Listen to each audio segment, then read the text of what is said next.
Namaste and welcome you all to Vedic Fitness and Holistic Health by Vedic NutraCare. So friends, what is health in your opinion? Health का मतलब या fitness का मतलब आपकी राय में क्या है? तो health not just absence of disease, मतलब कोई डिसीज नहीं है इसका मतलब आप हेल्दी हो, ऐसे बिल्कुल भी नहीं है। अगर आप फिजिकली, मेंटली, स्पिरिचुअली एक परफेक्ट बैलेंस में हो तभी आप अपने आप को हेल्दी कह सकते हो। तो एक परफेक्ट बैलेंस कैसे मेंटेन किया जा सकता है? अगर आप फिजिकली, स्पिरिचुअली, मेंटली अगर पूरे इस परफेक्टली बैलेंस हो तो ही आपको हेल्दी कहा जा सकता है। एंड ये परफेक्ट बैलेंस करना बहुत ज़रूरी होता है। तो I am doctor Tushar Patil with 15 years of clinical experience and 3 years of yoga practice. ये अंडरस्टैंड कर चुका हूँ कि ये जो बैलेंस है सिर्फ मेडिसिन से या कुछ एक्सरसाइज करने से बिल्कुल भी पॉसिबल नहीं होता है। तो इसका वे क्या है? तो इसका सॉल्यूशन है योगा, जो हमें एंशिएंट वे से हमको मिला है। एंड योगा से ही हम ये जो बॉडी का फिजिकल, मेंटल, स्पिरिचुअल बैलेंस है उसको मेंटेन कर सकते हैं। बट ये जो योगा जर्नी है इसको हम कैसे स्टार्ट करें? या जो बिगनर्स है उनके मन में बहुत सारे सवाल रहते हैं कि हम लोग योगा कैसे स्टार्ट करें, क्या मैं उतना फ्लेक्सिबल हूँ क्या योगा स्टार्ट करने के लिए, या मैं योगा कर सकता हूँ कि नहीं कर सकता हूँ। तो let me assure you one thing, yoga सबके लिए है एंड हर कोई योगा कर सकता है। योगा फ्लेक्सिबल लोगों के लिए नहीं होता है, योगा से आपकी फ्लेक्सिबिलिटी बढ़ती है। तो don't think in a negative way, yoga आपकी फ्लेक्सिबिलिटी बढ़ाएगा, ना कि फ्लेक्सिबल लोग योगा कर सकते हैं। तो योगा के बारे में बहुत सारे मिथ्स होते हैं। यूजुअली क्या होता है, जब हम योगा सोचते हैं तो योगा मतलब सिर्फ आसनास, कुछ आसनास कर ले तो योगा, ऐसा बिल्कुल भी नहीं है। योगा इटसेल्फ उस खुद में एक लाइफस्टाइल है, एक हेल्दी लाइफस्टाइल है या बैलेंस लाइफस्टाइल है, या आप कह सकते हैं एक होलिस्टिक वे ऑफ लिविंग है। समझ में है ना? तो योगा के थ्रू आप, जो मैंने बोला इनिशियली, जो फिजिकल, मेंटल, स्पिरिचुअल बैलेंस है वो बैलेंस मेंटेन कर सकते हैं। योगा मीन्स जस्ट आसनास नहीं है, आसना एक उसका पार्ट है। योगा के 8 लिम्स है, या यू कैन से 8 डिफरेंट उसके पार्ट्स है, जैसे कि यमाज, नियमाज आपके लाइफ के जो रूल्स रेगुलेशंस है उसके बारे में बताता है। आसनास जो है वो आपको परफेक्ट जो पोजीशंस है उसके बारे में सिखाता है। बाद में आता है प्राणायाम, प्राणायाम में आप में ब्रेथ वर्क कैसे करना है वो सीखते हैं। एंड लास्ट में आता है ध्यान धारणा या फिर ईश्वर प्राणिधान। इसमें आप सीखते हैं कि खुद को समर्पित, हायर जो पोटेंशियल्स रहते हैं या हायर जो पावर्स रहते हैं उसको हम लोग कैसे समर्पित कर सकते हैं, या फिर मेडिटेशन कैसे करना है, ये लास्ट के सेशन में हम लोग सीखते हैं। तो yoga is not just about asanas, it's about way of living. तो इस योगा को हम लोग कैसे बेनिफिट्स पा सकते हैं इस योगा से? तो बेनिफिट्स के बारे में अगर बात करेंगे तो बहुत सारे बेनिफिट्स हैं। बेसिक बेनिफिट इज आपकी मेंटल क्लैरिटी बढ़ाएगा, फोकस बढ़ाएगा, आपको फ्लेक्सिबिलिटी बढ़ेगी, आपका जो फिजिकल फिटनेस लेवल है वो सब बढ़ेगा। And one more important thing is yoga आपके हर लेवल पे काम करता है, that is physical, mental, emotional, spiritual, all level पे काम करता है। And that is why it is known to reduce the stress. And आपको सबको पता ही है स्ट्रेस एक मेजर फैक्टर है आजकल की जो मेनी लाइफस्टाइल डिसीज है उनको कॉज करने के लिए। तो इनडायरेक्टली अगर आप योगा प्रैक्टिस अच्छे से करते हो as a lifestyle, not just आसनास, तो अगर आप प्रॉपरली योगा प्रैक्टिस करते हो तो जो लाइफस्टाइल डिसीजेस है उनको भी आपको रिड्यूस करने में, या उनकी जो रिस्क है वो रिड्यूस करने में आपको योगा काफी तरह से हेल्प कर सकता है। आपका एज जो बायोलॉजिकल एज होता है उसको रिवर्स करने के लिए, या फिर आपका स्किन ग्लो करने के लिए भी योगा काफी मददगार हो सकता है। तो that is regarding the benefits of the yoga. तो बिगनर्स के लिए कुछ बेसिक्स जो आसन्स है वो मैं आपको थोड़े से परफॉर्म करके दिखाऊंगा आज। एंड लास्टली हम लोग देखेंगे कि एक रूटीन कैसे मेंटेन किया जा सकता है, या हमको क्या मिस्टेक्स नहीं करने हैं वो लास्ट में हम लोग देखेंगे। कुछ सिंपल पोजेस मैं आपको सिखाऊंगा तो that you can practice at the home as a beginner. ठीक है, so will start with the parvatasana. हम पर्वतासन से शुरुआत करेंगे। तो आराम से सुखासन में बैठना है एंड दोनों हाथों को धीरे से सांस लेते हुए ऊपर लेके जाना है एंड होल्ड करना है। एंड स्ट्रेच योर स्पाइन, अपने स्पाइन को थोड़ा सा ऊपर खींच लीजिए। इससे आपकी थोड़ी सी जो स्टेबिलिटी है वो बढ़ने के लिए, मेंटल जो फोकस है वो बढ़ने के लिए काफ़ी मदद हो जाएगी। And slowly take your hands down. तो यूजुअली योगा के टाइम पे ब्रेथ वर्क बहुत ज़रूरी होता है। एंड सेकेंड इंपॉर्टेंट थिंग कि हमको योगा को हर जो पोज रहती है उसको एटलीस्ट 5 ब्रेथ्स या 30 सेकेंड्स को होल्ड करना है। एज इट इज ये एजुकेशन वीडियो है तो इसमें हम लोग उतना देर होल्ड नहीं कर सकते क्योंकि वीडियो फिर बहुत ज़्यादा लंबा चलेगा, तो हम लोग थोड़ा सा फास्ट करेंगे। बट आप जब प्रैक्टिस करेंगे तो थोड़ा एक 5 ब्रेथ्स तक आप उसको होल्ड कर दीजिए हर आसन को, ठीक है ना। सो नेक्स्ट इज सीटियस ट्विस्ट। जस्ट अपोजिट साइड को नी को टच करना है एंड ट्विस्ट करना है like this, left and right. Okay, then sit on your legs, अपने लेग्स को फोल्ड करके आराम से वज्रासन में बैठ जाइए एंड अगेन इसको 5 ब्रेथ्स के लिए होल्ड करना है। Breathe in and breathe out. Breath work is very important. जिन लोगों को इंडाइजेशन की जैसी तकलीफ होती है, गैस की प्रॉब्लम्स वगैरह है, उनके लिए वज्रासन काफी फायदेशीर रहता है। Breathe in, breathe out and 5 times इसको रिपीट करना है, ठीक है। नेक्स्ट, जस्ट अपने हाथों की मुट्ठी पकड़ लीजिए एंड पेट जहां पे अपने रिब्स एंड होते हैं वहां पे इन मुट्ठियों को रखना है एंड जस्ट बेंड होना है for mandukasana. Breathe in, breathe out. So जो लोग डायबिटीज से परेशान है या जिनको लिवर की तकलीफ है उनके लिए यह आसन बहुत बेनिफिशियल है। नेक्स्ट, अपने हाथों और पैरों पे आ जाइए and will do the cat cow stretch और मार्जरासन। जस्ट सांस को लेते हुए स्पाइन को नीचे खींचना है, सांस छोड़ते समय स्पाइन को ऊपर स्ट्रेच करना है। Breathe in, breathe out, breathe in, breathe out. Next, इसी पोज को कंटिन्यू करते हुए अपने हिप्स को ऊपर उठाइए फॉर अधोमुख श्वानासन। कोशिश कीजिए अपने पैर जो है पूरी तरह से जमीन को टच करेंगे, इससे हमारी जो काफ मसल वगैरह है उसको स्ट्रेच अच्छा मिल जाता है। हमारे बैक मसल जो है उसकी स्ट्रेंथ बढ़ने में मदद होती है। इसी पोज को कंटिन्यू करते हुए हम लोग थोड़ा सा आगे स्ट्रेच करेंगे और भुजंगासन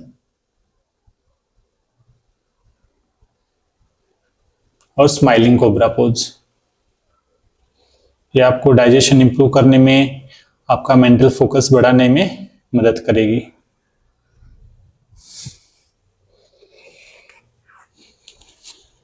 then come on your knees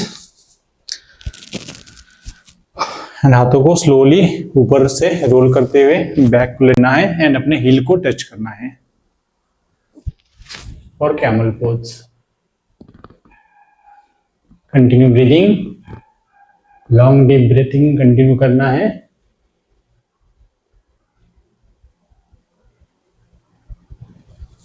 and slowly lie down on the mat। आराम से मैट पे लेट जाइए।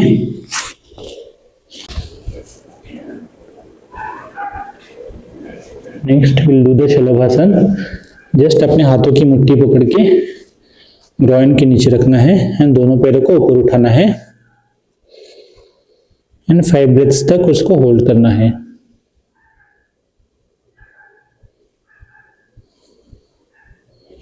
Bring your leg down. अपने दोनों हाथों को आगे लीजिए एंड दोनों हाथों को, दोनों पैरों को ऊपर उठाइए फॉर विपरीत शलभासन। अगेन इसको 5 ब्रेथ्स तक होल्ड करना है। जिन लोगों को बैकएक के वगैरह इशू है उनके लिए ये काफी फायदेमंद साबित होगा। Next, bend your knees, hold your ankle and stretch up for Dhanurasana।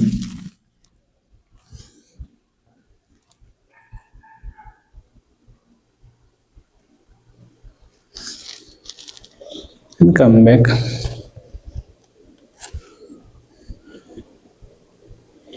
Slowly turn on your back.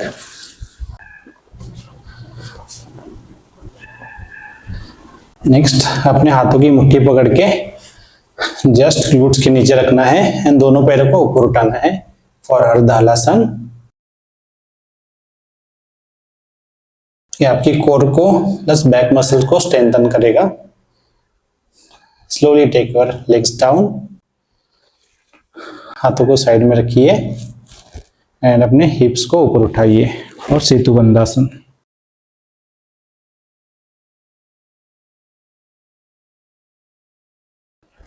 Slowly come down. Bend your one leg and do Pawan Muktasana.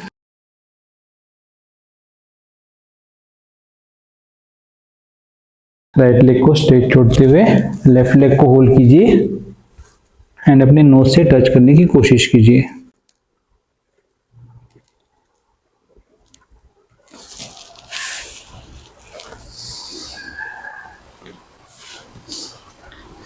Next right leg को उठा के left leg पे रखना है, हाथों को stretch करना है and twist your left side. अपने लेफ्ट साइड को ट्विस्ट कीजिए।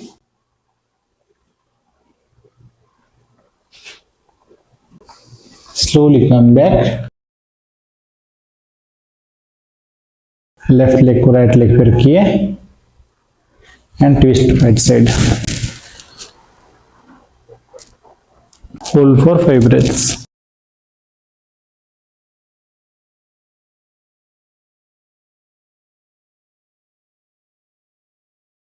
नेक्स्ट अपने दोनों हाथों को दोनों पैरों को ऊपर उठाते हुए विल डू द नौकासन। वापस इसको 5 ब्रेथ्स तक होल्ड करना है।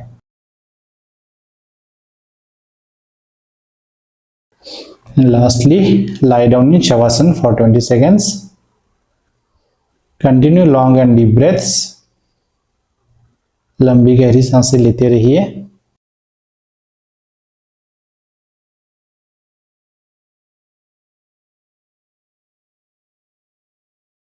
And slowly turn to your left side.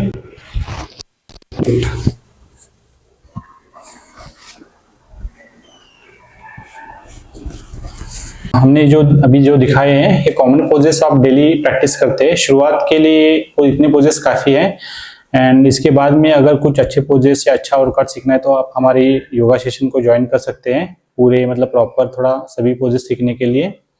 जब भी आप योगा करेंगे एक 5 minutes breathing exercises and 5 minutes का या 10 मिनट्स का अगर आपको टाइम मिलता है तो मेडिटेशन करते हैं तो that will be very much good. And उसके लिए हम लोग ब्रीदिंग कैसे करना है या फिर मेडिटेशन कैसे करना है उसके लिए हम लोग अलग से वीडियोस बनाएंगे, तो वो वीडियोस आप बाद में देख सकते हैं। So this was regarding the common yoga poses for the beginner. तो लास्ट में हम लोग देखेंगे कि यूजुअली क्या होता है, हम लोग कुछ नया करने जाते हैं तो हार्डली 8 या 10 दिन करते हैं उसके बाद में हम लोग छोड़ देते हैं। तो उसका एक रूटीन कैसे बना सकते हैं या हैबिट कैसे बना सकते हैं। तो जब भी आप योगा की जर्नी स्टार्ट करेंगे तो पहली बात है कंसिस्टेंसी। तो कंसिस्टेंटली कोई भी एक्टिविटी आप 15-20 डेज के लिए कर रहे हैं तो वो एक हैबिट बन जाएगा। एटलीस्ट 21 डेज के लिए 5 to 10 मिनट्स भी अगर आपको पॉसिबल है तो डेली एक 10 मिनट ही सही आप योगा प्रैक्टिस करते रहिए।